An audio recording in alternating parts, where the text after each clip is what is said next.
What's good, everybody? It's your boy Kirk Ray Smith. Y'all know what it is. A young African American asked me recently. He said, Kirk Ray, what is it like being a black man that's a professional? You know, that's an executive. What is that like?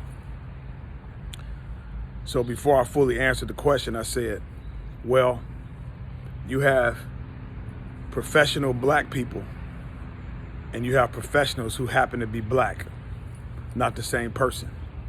See, professional black people are black people who really could care less about black issues. They could care less about the struggle of black people in this country.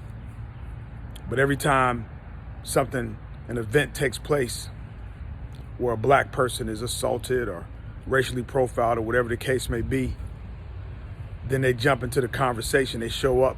They're opportunistic, and they even create issues to give themselves a platform, stuff that's not even there.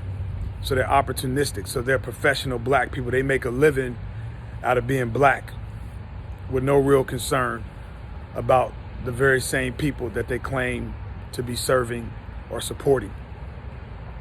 And then there's professional people who happen to be black, like yours truly.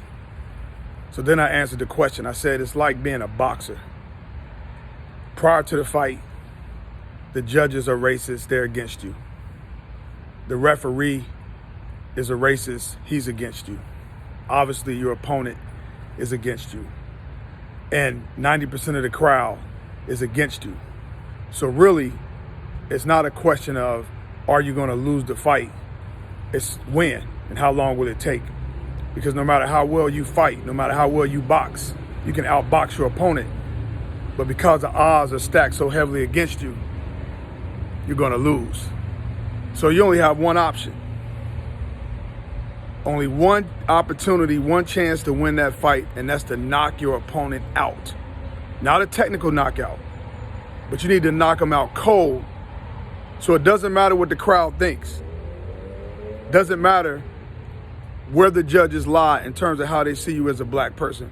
And it doesn't matter how the referee sees you, and it certainly doesn't matter what your opponent thinks of you, because he's asleep. And see, that's the only way to guarantee victory, is that you got to dominate. You got to knock your opponent out. So as an executive that happens to be black, a professional that happens to be black, I have to do an excellent job, not a good job, not a decent job, but an excellent job 100% of the time, because my margin of error is narrow. I don't have 9 lives. So I have to dominate and do an excellent job all the time. And unfortunately, I can't have a bad day. So like that boxer, I got to decide, if I step inside that ring, I got only one opportunity to be successful, and that's to knock my opponent out and dominate. So no matter how people feel, one thing they can't question is the results. People lie, results don't. 1.